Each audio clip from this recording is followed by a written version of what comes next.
Аранга аймагт хангаан бүсийн зөвлөл анх дугаар хуралдаан боллоо. Хангаан бүсийн зөвлөл анх дугаар хуралдаанд Монгол улсын ерөнхийлөгчийн хамгийн газар улсын хурлын гишүүд, засгийн газрын гишүүд, төрийн захиргааны байгууллагууд, хангаан бүсийн Аранга, Баянгор, Өвөр Ангай аймгийн төлөөлөл бүсийн зөвлөлийн гишүүд зэрэг 500 гаруй хүн оролцлоо. Хуралдаанаараа зарим шаардлагатай шийдвэрүүдийг газар дээр нь гаргаж бүсчилсэн хөгжлийн бодлого хурдтай, тууштай хэрэгжих нөхцөл боломжийг хангаж ажиллалаа. Монгол улсын урт дунд хугацааны хөгжлийн бодлого, алсын хараа 2050, шин зэрэглэлийн бодлого, бүсчилсэн хөгжлийн үзэл баримталд нийцүүлж хөгжлийн тулгымцсан асуудлыг цаг хадгалгүй хурдтай шийдвэрлэхийн тулд засгийн газар 2024-с 2028 оны үйл ажиллагааны хөтөлбөртөө бүсчилсэн хөгжлийн бодлогыг тэргүүлэх зорилт болгон хэрэгжүүлэхээр тусгасан. Бүсчилсэн хөгжлийн шинэ үзэл баримтлалын хүрээнд Хангаан, Баруун, Хойд, Төвийн, Зүүн, Говийн, Улаанбаатарын гэсэн эдийн засгийн 7 бүс тэдгэрийн хөгжлийн тэргүүлэх чиглэлийг баталсан юм. Хангаан бүсийг уламжлалт мал аж ахуйд төрөлдсөн хот байгуулалтын дэд бүс байхаар төлөвлөгөөнд тусгажээ. Монгол улсын засгийн газар том зорилт, бас том сорилт төдийгүй эх орны маань ирээдүйн хөгжлийн шин загвар Монгол хүн бүрийн амар тайван, сэтгэл тэнүүн амьдралыг цогцлоох бүсчилсэн хөгжил хэмээх шин боломжийн өмнө та бид хамтдаа зогсож байна.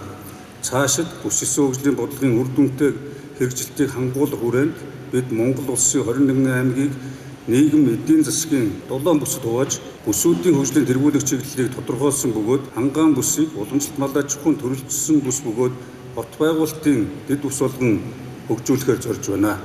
Хангаан бүс өнөөдрийн байдлаар 58 сумтай 90 гаруй мянган өрхтөө 293 мянган хүн амтай 13.2 сая толгой мал сүрэгтэй бүсээ. Яагаад бүсийн хөгжил юм бэ гэж олон хүн надаас асууж байгаа.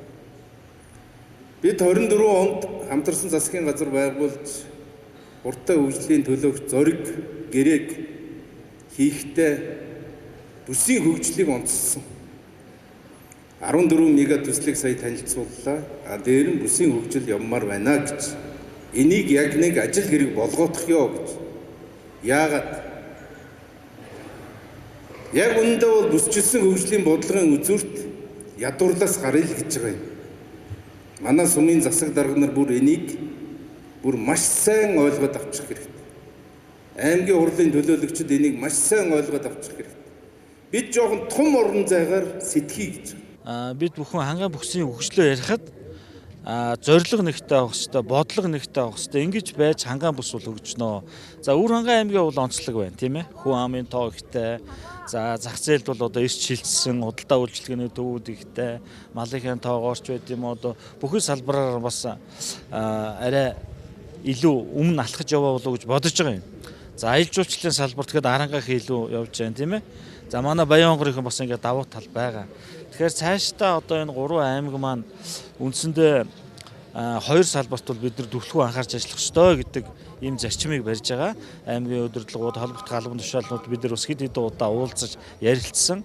За Монгол улсын засгийн газрын 14 мега төсөв, Монгол улсын засгийн газрын хангаан бүсийн барьж байгаа бодлого нь бол нөгөө хөдөө аж ахуйн салбар, уламжлалт мал аж ахуй үйлдвэрлэлийн дэмжих, нэгэн шинэ хот гэсэн асуудал байгаа. За энтэйгээ уялдуулаад хангаан бүсийнхэн бид нар хөдөө аж ахуйн гаралтай үйлдвэрлэлийн дэмжих, энэ одоо уламжлалт мал аж ахуй үйлдвэрлэлийг дэмжих тал руугаа нэг номерт санал нийлж байгаа. Хуралдаанаараа бүсийн зөвлөлүүдийн хэвийн үйл ажиллагааг хангах, бүсийн хөгжлийн бодлоготой салбарын төлөвлөгөөг нийцүүлэх, бүсүүдийн хөгжлийн ерхий төлөвлөгөө зорилттой хөтөлбөртөө болгох, бүсийн хөгжлийг дэмжих бизнес эрхлэлт таатай орчныг бүрдүүлэх талаар хэлэлцэж санал төгөлт гаргасан байна. Монгол улсын нийт хүн амын 8.4% нь хангаан бүсэд оршин суудаг.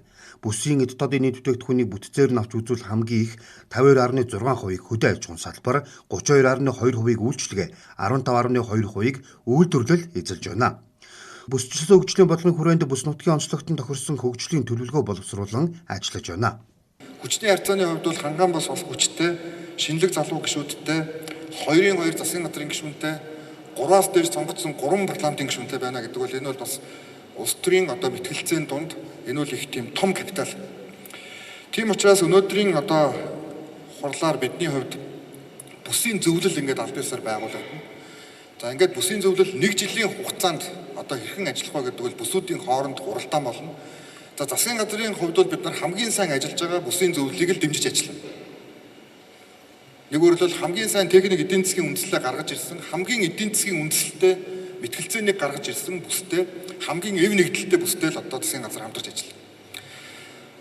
Ингэж бид нар хоорондоо бүсүүдийг одоо өрсөлдүүлэх ийм одоо агуулгаар бид нар бас өнөөдрийн энэ уулзалтанд оролцож байгаа. За өнөөдрийн хувьд бол бүс 5 бүс хуваагдсан байгаа. За бүс төрөлдсөн.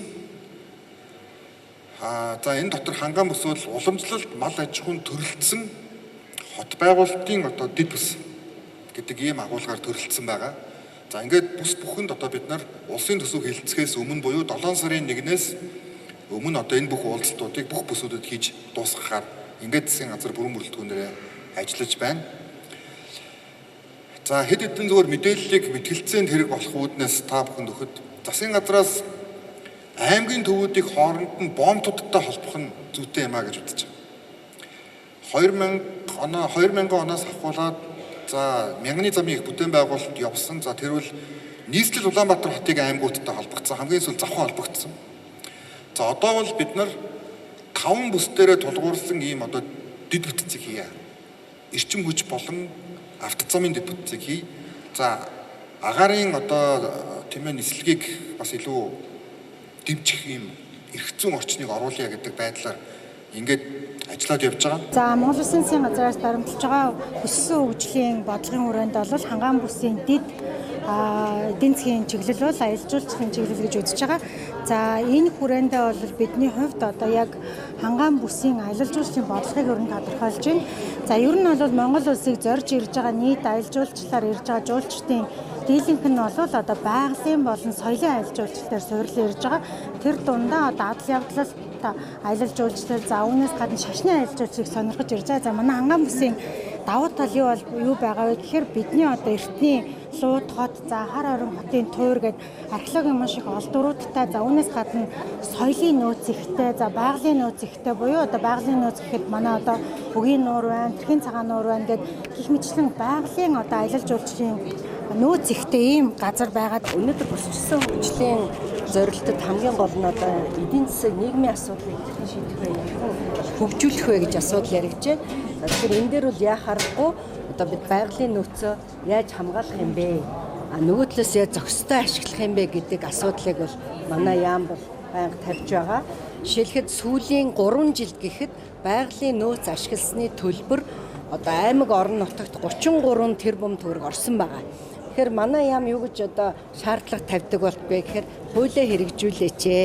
За энэ одоо цугларсан төлбөрөө эргээд байгаль орчинд нь зарцуулдаг болооч гэдэг. Ойгоо хамгаалах, усаа одоо хамгаалах энэ бүх зүйл зарцуулахгүй бол эргээд бид нар энэ одоо уур амьсгалын өрчит сүлжилтэд асар их нэрвэгдэж байна. Хангаан бүсэд бүсчилсэн хөгжлийн бодлого хэрэгжснээр бүс орон нутгийн эдийн засгийн чигүүрийг оновчтой тодорхойлно. Байгалийн нөөц байдлыг зохистой, өгөөчтэй, хүртээмжтэй ашиглах, хамгаалж нөхөн сэргээн, үйлдвэр үйлчлэгийг хоршилт, төрөлжилт, дагналт, кадастрын бодлогоо дэмжинэ.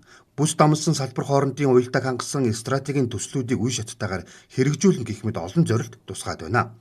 Гэхдээ цаасан дээр буусан төслийг ажил хэрэг болгоход хүн бүрийн оролцоо чухал гэдгийг эрдэмтэд хэлж байсан юм а. Хангаан бүсийн хойд бол хангаан бүсээс энэ зөвлөгөө эхэлж байна.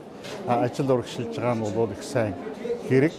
За амар сайхан сайдд миний галт захиж хэлсэн үг бол хэдэн сарын өмнө өнөөгийн хууль эрх зүйн орчинд энэ бүсийн зөвлөлийг бол байгуулад явах боломж байгаа шүү.